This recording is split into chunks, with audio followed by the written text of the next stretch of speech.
بمخر خفاءات زي كده أما قد حتى أنكع زي كوما أما منبر ملاقة استدما زي تقمت أبطوي ودا بحق زيابير يحقوس نتحقون ليتن معلتن يستنتن نسو أوسن وحزماي كم استتخلت ببقوان فرعا كم التهب وصلاون كم زي رقف قومي خون كل زقابرون يسلتل وتم كفاءات قنا كم زي كون نساتهم كم تنفاس أريقو زوس دوبن انتاي سلازوي كفاءات بفردي حتى أنا ونم حبرت أركانا يقومني እግዚአብሔር ንመንገዲ ጻድቃን ይፈልጦ እዩ መንገዲ ኹፋኣት ግና ክጠፍእ እየ ኣሕዛብ ስለምንታይ እዮም ዘጉረምሩ ህዝብታት ከንምንታይ ከንቱ ነገር ዝዛረቡ ነገስታት ምድሪ ተለዓሉ ምስኣቶም ሓበሩ ኣሕልቑ እውን ኣብ ልዕሊ እግዚኣብሔርን ኣብ ልዕሊ መሲሑን ከምዚ ኢሎም ተማኸሩ ንመእሰሪኦም ንብተኩ ነገመዳቶም እውን ካባና እንደርብዩ በሉ እታ ኣብ ሰማይ ዝነብር ይስሐቆ ጎይታ ድማ ይዋጭወሉ ሽዑ ብቁጣዑ ይዛረቡ ብመዓቱ ኸዓ ይህውኹ ኣነ ግና ኣብ ጽዮን ኣብቲ ቅዱስ እምባይ ንጉሰይ ሾምኩ ትእዛዛት እውን እናገር ኣለኹ እግዚኣብሔር በለኒ ንስኻ ወዲ ኢኻ ኣነ ሎሚ ወለድኩኻ ለምነኒ أنا خعان أحزاب نرستخا وسنات مدر دما نجزأتك كوكاي نسخا خعا ببتر حاتسين كتحلوهم كما أقحى مريد دما كتقطوطهم يخا حزونتم نجستا تستوعب أتم فرادهم درون تجسسوا نجزابير بفرحات تجزوا برعاد دما دسيول قويتاك يقط عمو نسخاتكم ونا من قد خيت تفوسل تقساصو تقبل قطعاء قلت في ندديهم أو زمعقو كلهم بصواني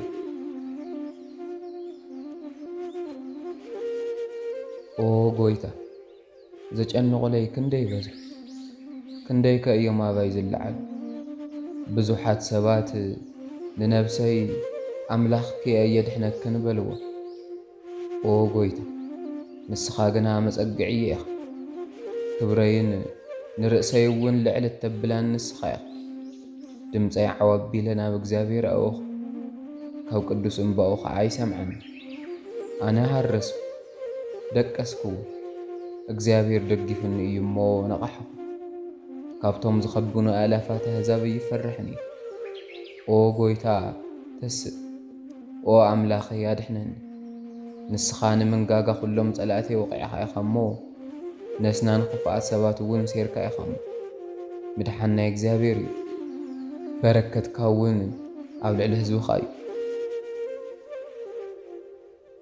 أو أملاخ صدقي كتصوع انت اللخو ملسلي بجنكتي ون اسفح خالي محارن صلوتي ون سمعن أتم دق سب كسع مآزيكم لبخم التخور كسع مآزيكم كنتو نجار التفتون نحست التدلي እግዚአብሔር بصادقو كم استقلس أفلتو እግዚአብሔር ناوون تتقرعي سمعني تقطعو قنا حتياتي تقوى أما دكاسيكم انتلخم دما بلبخم مرمر هدئون بل مسوات ترك سوو بእግዚአብሔር دما تأمن نسناي مني زرئينا زولو بزحاتيو أو قويتا برهان قصكا أبل علينا تفلتا أبل بيت حقواس حدرك كفر سرناين وينن زيتون بزابزح أو قويتا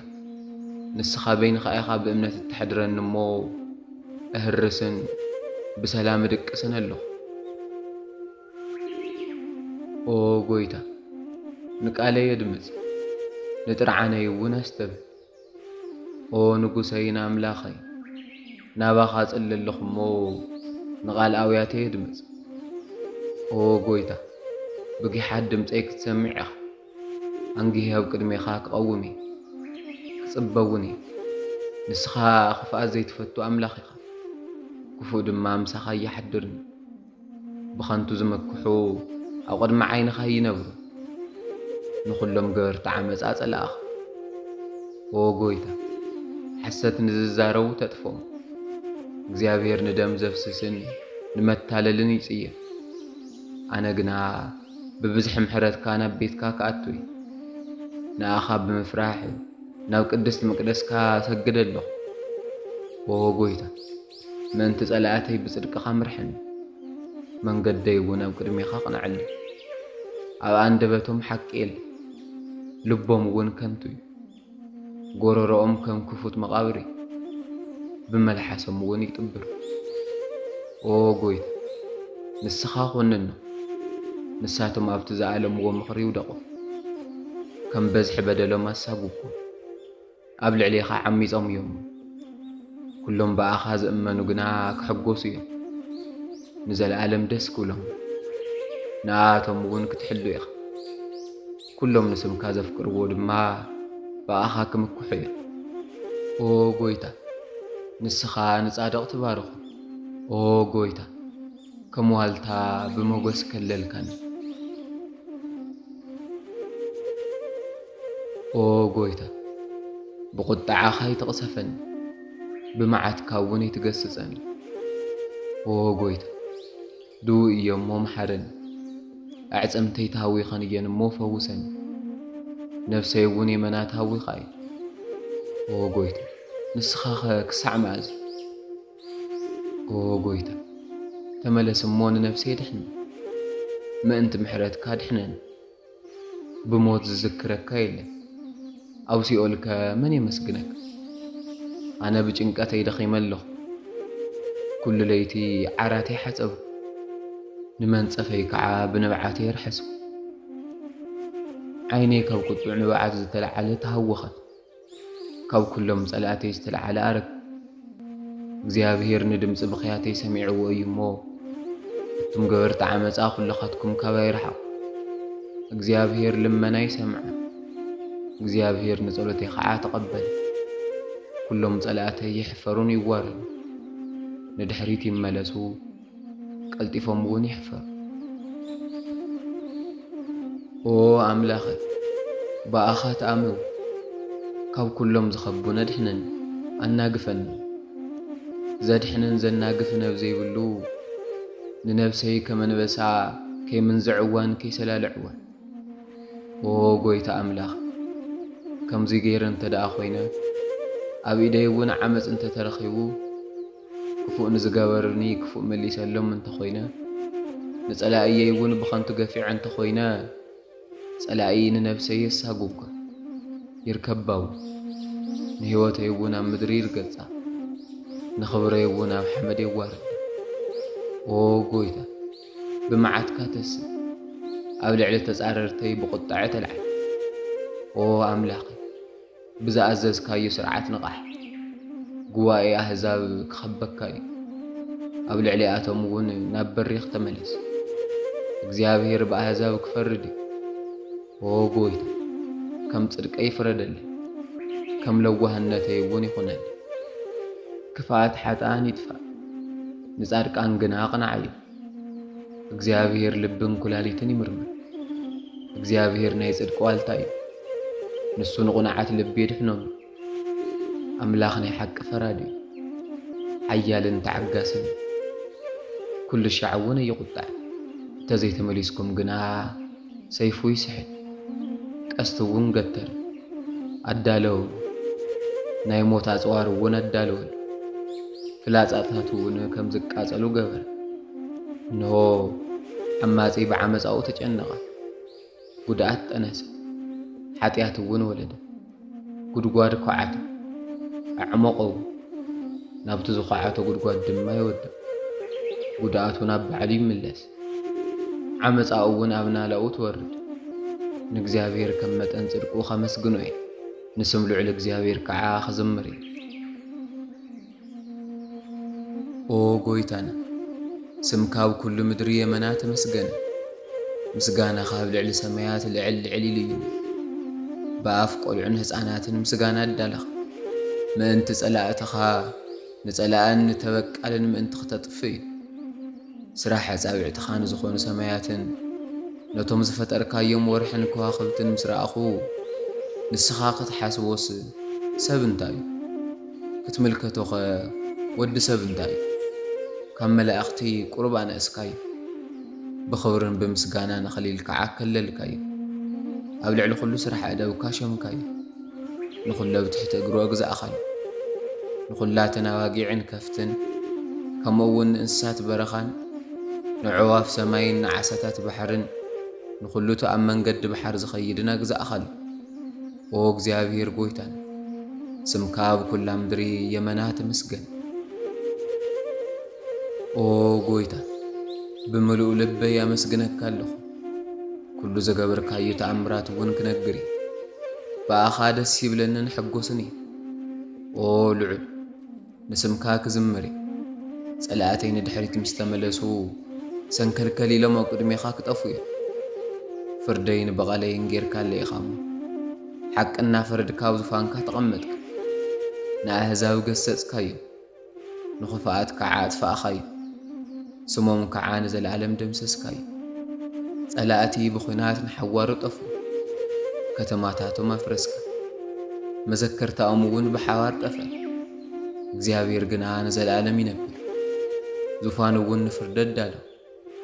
ንሱ ንዓለም ብጽድቂ ይፈርዳ ንኣሕዛብ እውን ብቕንዕና ይዳንዩ።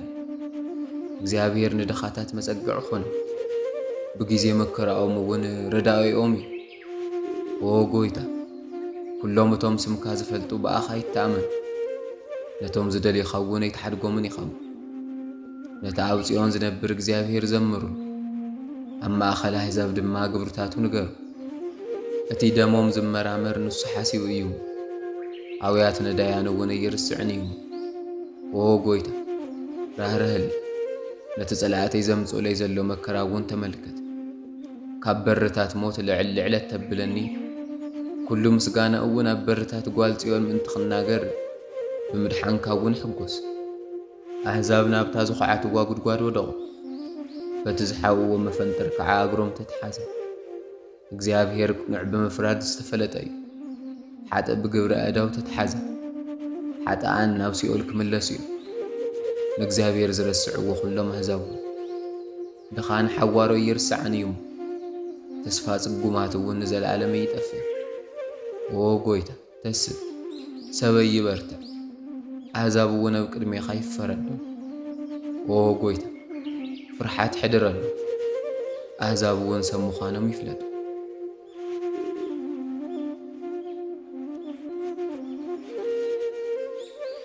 ኦ ጎይታ ንምንታይ ርሒቕካ ቆምካ? ብጊዜ መከራኸ ስለምንታይ ትኸውን? ብትዕቢት ሓጥእ ድኻ ይናደድ ብዝሓሰብዎ ተንኰል ተተሓዙ። ሓጥእ ብትምኒት ነፍሱ ይውደስ ንዓማፅ እውን ይባርኽ። ኃጢአተኛ ንእግዚአብሔር ቁጥዕ ከም ብዝሒ ቁጥዑ እውን ይመራመሩ። ኣብ ቅድሚኡ ከዓ እግዚአብሔር የለን። ኩሉ መንገዱ ዝረኸሰ ፍርድኻ ኣብ ቅድሚኡ ዝፈረሰ እዩ። ንኩሎም ጸላእቱ እውን ይገዝኦም። ብልቡ ከቶ ይናወፀን ንውሉድ ወለዶ እውን ክፉእ ይረኽበንን እዩ። ኣፉ መርገምን ጥበራን ተንኰልን ዝመልአ ኣብ ትሕቲ መልሓሱ ጉድኣትን መከራን ኣብ ናይ ዓድታት መድበይ ተሓዊ ጸናቱ ንንጹህ ብሕውእ ምእንቲ ክቐትል ኣዒንቱ እውን ኣብ ልዕሊ ምስኪን ይነጻጽራ። ከም አንበሳ ኣብ ጽዑቕ ዱር ብስውር ይድቢ። ንድኻ እውን ክነጥቆ ይጸናቱ። ንድኻ እውን ይነጥቁ ብመጻወድያው እውን ይስሕቡ። ድኻ ይዋረድ ይጐብጥ ኣብቲ ኢድ ሓያል እውን ይወድቕ። ንሱ ብልቡ እግዚአብሔር ረሲዑኒ እዩ ፈጺሙ ከይርአኒ እውን ገጹ ሰወረ ይብል። ኦ ኣምላኸይ ተስብ ኢድካ እውን ልዕል ልዕል ትበል። ንነዳያን እውን ይትረስዓዩ። ኃጢአተኛ ስለምንታይ ንእግዚአብሔር ቖጥዖ? ብልቡ ኣይመራመረንን ይብል እዩ። ረኣኻዩ ንስኻ ክፍኣትን ቁጥዕን ትርኢኻ ቢድካ ዋጋ ንምኽፋል እውን ትምልከት። ረዳኢ ደኽታም ኢኻ ምስኪን ንባዕሉ ኣባኻ ይመዓቑ። ቅልጽም ኃጢአተኛን ክፉእን ስበል ከምቲ ዝገብሮ እውን ናይ ኢዱ ሃቡ። ደጊሙ ከም ዘይብድል እውን ግበሩ። እግዚአብሔር ንዘለዓለም ዓለም ክነግስ እዩ ኣሕዛብ ድማ ካብ ምድሪ ክጠፉ እዩ እግዚአብሔር ትምኒት ነዳያን ሰምዕ እዝኒ እውን ሓሳብ ልቦም ሰምዕ ፍርዱ ንድኻን ደኽታምን እዩ ደጊም ሰባት ኣብ ምድሪ ኣፎም ልዕል ልዕል መባል ከይደግሙ